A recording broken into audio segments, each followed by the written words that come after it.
비핵화 이전에라도 경제 제재 완화와 종전 선언이 가능하다는 것을 확인했습니다.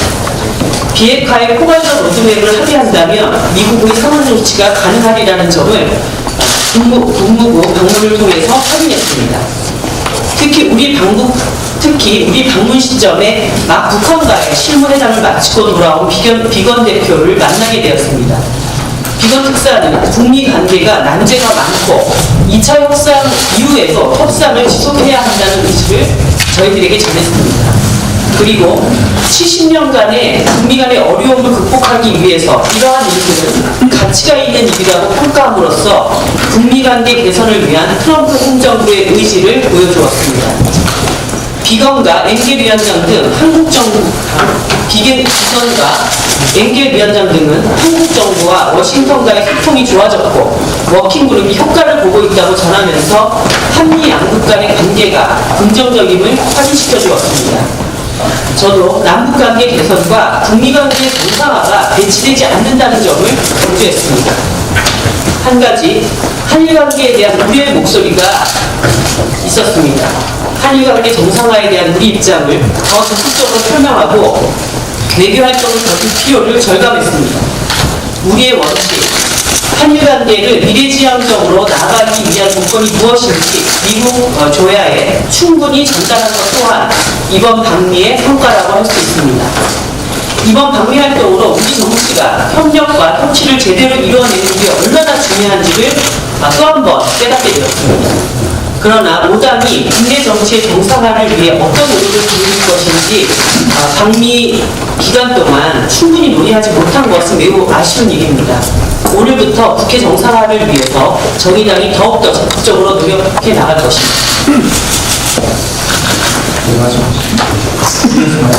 네. 평화본부장이 대표님의 방미 성과와 관련해서 보충의 말씀을 드리겠습니다. 여러 가지 포괄적인 말씀을 해주셨는데 보다 좀 논의를 좁혀서 이번 방미의 최대 성과는 한마디로 3Yes다. 3Yes라고 이거 국민들한테 큰 선물이라고 저희는 생각하고 있습니다.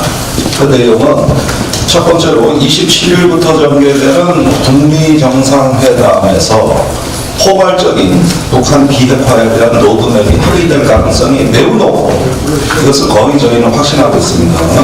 포괄적인 로드맵이 합의될 가능성이 거의 확실시되고 있고 그 전제 위에서 세 가지가 가능하다. 이것이 3S입니다. 첫째, 최종적인 북한 비핵화 이전에라도 종전선언 내지는 평화협정에 대한 가시적 성과가 가능합니다. 현재 남북 간에는 종전이 이미 선언되어 있는 것과 마찬가지고 북미 간에도 종전이 합의된다면 굳이 종전선언이라는 걸 하지 아니해도 북한의 신년사에서 나온 대로 한반도 평화체제를 평화협정을 만들기 위한 다자간 협의도 즉각 가능합니다. 따라서 최종적인 비핵화 이전에라도 종전선언 내지 평화협정을 위한 가시적 단계로의 진입이 가능하다. 이것이 첫 번째 예스입니다. 두 번째는 대북제재 완화가 또는 해제가 그 중간선에서 모색될 가능성이 높습니다. 지금 북한은 개성공단과 금강산 관광 재개를 요구하고 있습니다만 저희가 보기에는 미국 정부에서 그동안의 유엔 안보리와 미국의 국내 북한 제재법에 의해서 이루어지는 북한 제재의 상당한 부분이 재검토될 가능성이 높습니다. 포괄적인 북한 로드맵에 따라 행동 대 행동의 방식으로 북한에 대한 경제 제재가 완화, 조정, 해제될 수 있는 길이 열렸다고 저희는 보고 있습니다. 이것이 두 번째 예스입니다. 세 번째는 최종적인 비핵화 이전에라도 한미 군사 연습의 중단 내지 북한과의 군사 합의 또 한반도의 위협을 감수하기 위한 일련의 군사적 조치는 계속되거나 강화될 것입니다. 현재 한미 군사 연습은 작년 싱가포르 회담에서 트럼프 대통령이 중단하겠다고 선언한 이래 일체 한미 군사 연습이 진행되고 있지 않습니다. 앞으로도 외교를 지원하기 위해서 미국의 전략자산의 한반도 전개 등 뚜렷한 군사적인 조치들은 당분간 자제될 것이고 또한 이와 무관하게 남북 간에 작년 9월에 합의된 군사 합의서의 이행은 더욱더 가속화될 것이다. 이렇게 된다면 북한의 비핵화로 과정에서 자칫 일어날 수 있는 남북 간의 우발적 충돌을 방지하면 물론이고 북한으로 하여금 안정적으로 비핵화의 길로 갈 수 있도록 우리가 위협을 관리하고 지원하는 이런 군사적인 조치는 계속 이어지게 됩니다. 결국 자유한국당의 주장이 최종적이고 완전한 비핵화 이전에는 종전선언은 안 된다. 대북 제재 완화 안 된다. 한미 군사연습 중단 안 된다고 하는 3NO 정책은 이번 방미를 통해서 3YES 정책으로 전환된다고 하는 것이 우리 당의 판단입니다. 제가 이 점은 비건이라든가 또 의회 방문을 통해서 확인된 측면도 있지만 자유한국당이 참석하지 않은 뉴욕에서 일정에서 특히 유엔에서 유엔 대사 등 뉴욕 채널을 통해 가지고 북한 측 의중까지도 실질적으로 확인해 본 결과 내린 결론이라는 점을 말씀드립니다. 워싱턴에서의 의례적 행사 이외에도 이번 방미는 수없이 많은 비공식 대화와 마크 대화 또는 여러 가지 우회적인 정보 확인을 통해 가지고 단순히 언론상에 형식적으로 드러난 측면뿐만이 아니라 가려진 측면까지도 심층적으로 바라볼 수 있는 계기가 되었다는 점을 말씀드립니다. 그리고 대표님께서도 방금 모두 발언에서 강조를 하셨습니다만 미국 조야의 분위기를 한 가지 소개해 드리겠습니다. 재작년에 제가 미국에 가서 아시안 소사이어티나 아틀랜틱 카운실에서 문재인 정부가 앞으로 한반도 평화 프로세스의 중재자 역할, 교량 역할을 할 것이라고 발언했다가 전문가들로부터 거의 왕가에 가까운 수모를 당하고 한마디로 신나게 두들겨 맞았다고 해도 과언이 아니었습니다. 이랬던 분위기에서 똑같은 장소에서 똑같은 전문가들 오래 만났을 때의 분위기는 거의 코페르니쿠스적인 전환이다.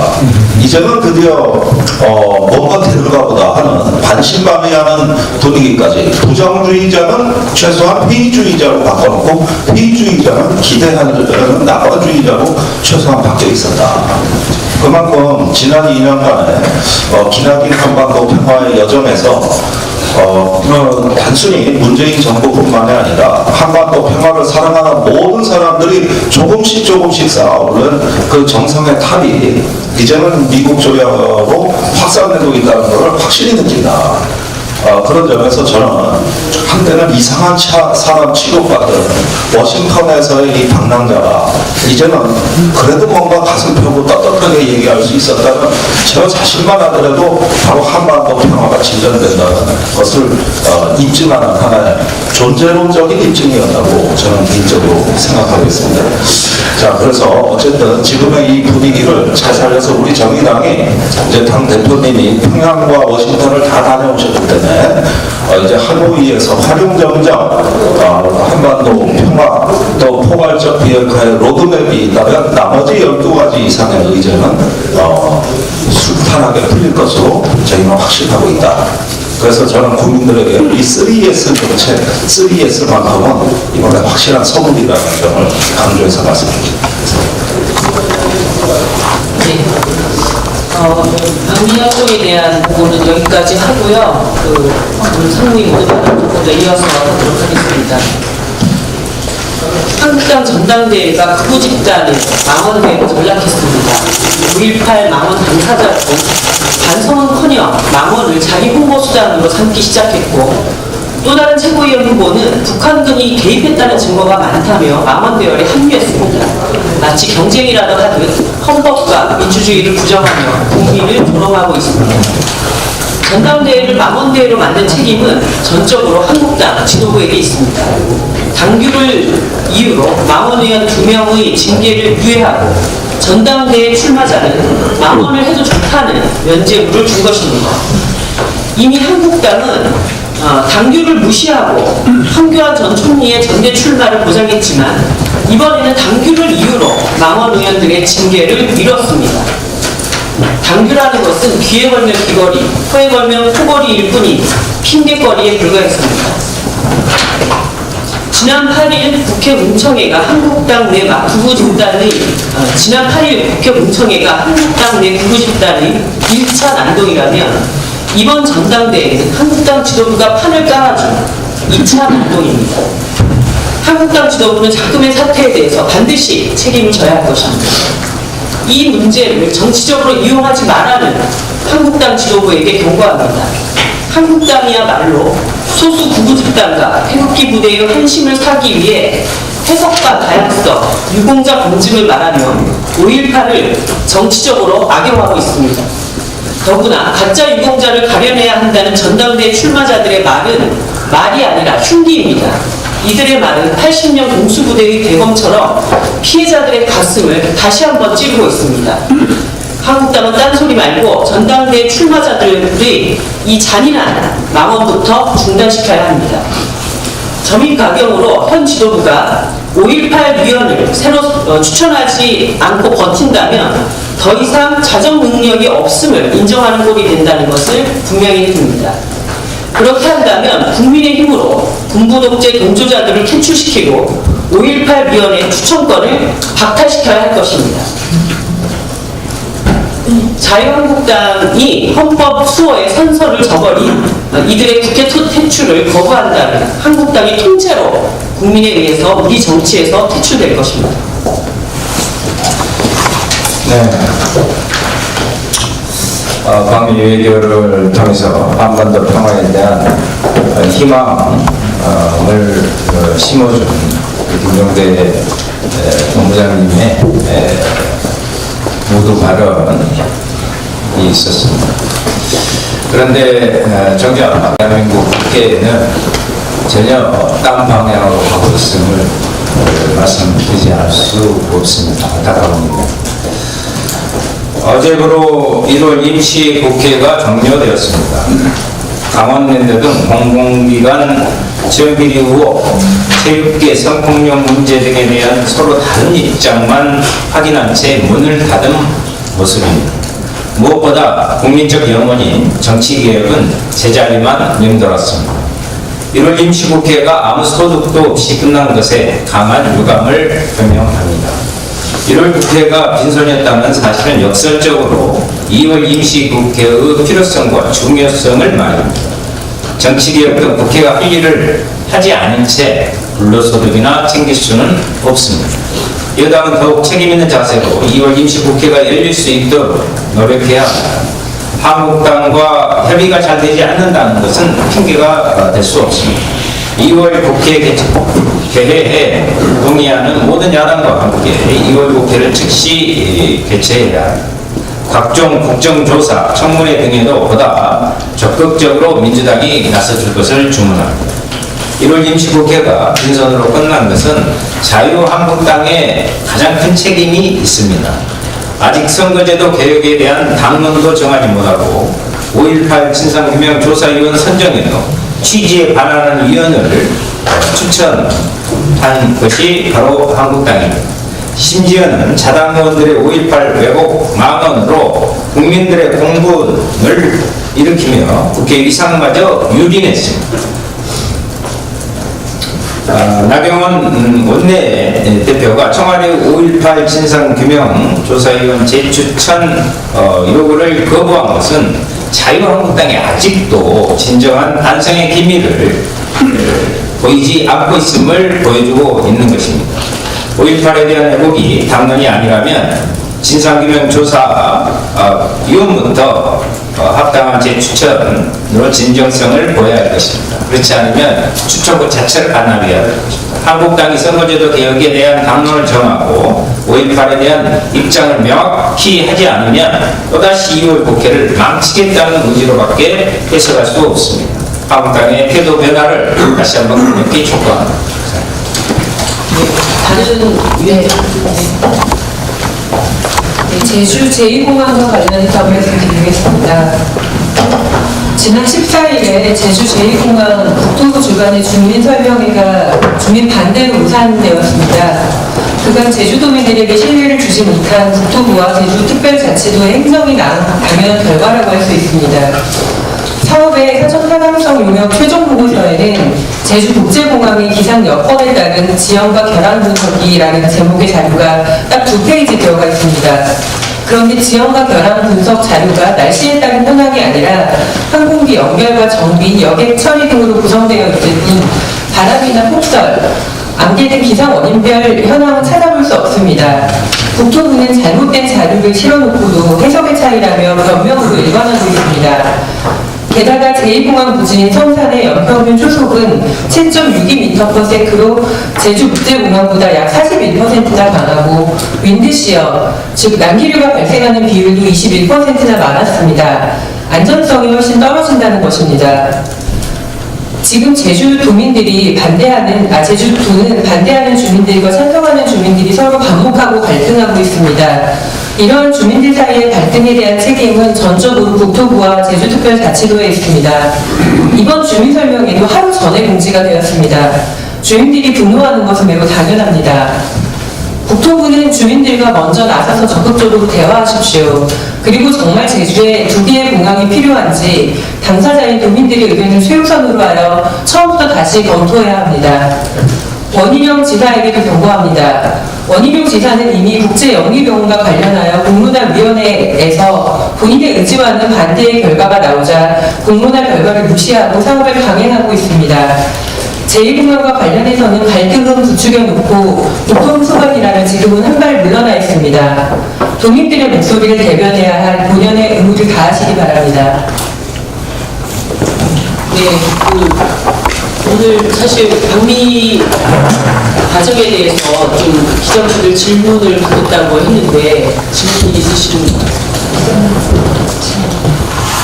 그 방미 내용을 좀 추격적이지 않을 수 있을 것 같은데 아까 말미에 국회 정치 정상화 논의를 충분히 못했다고 말씀해 주셔서 그게 사실 국내에서는 좀 사실상 정치에 가깝게 된 부분도 있고 기대감이 컸었는데 그분 얘기를 못하셨다 그러니까 어떻게 된 건지 전후 사정을 말씀을 해주실 수 있을까요?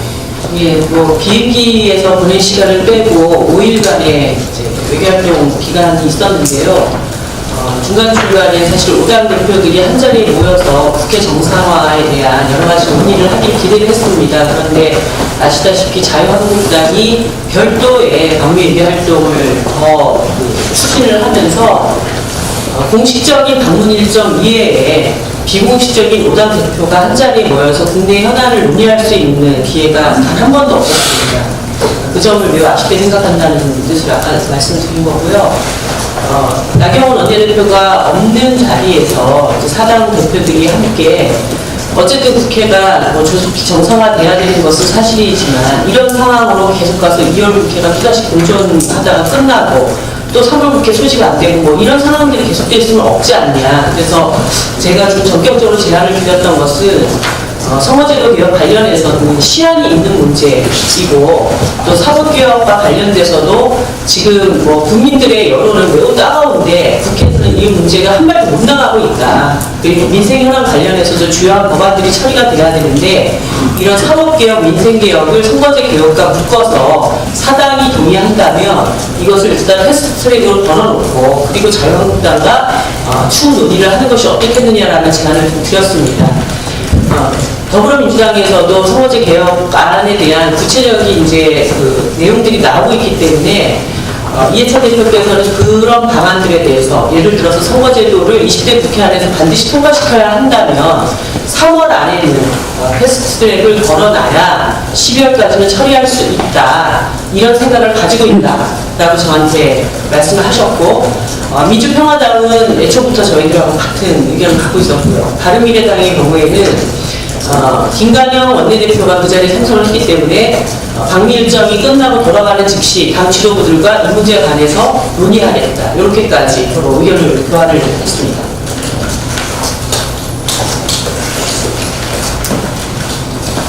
자, 다른 질문이 없으시면 요 정도 할까요? 네. 자, 그러면 회의를 시작하도록 하겠습니다. 먼저 정득 하나 정보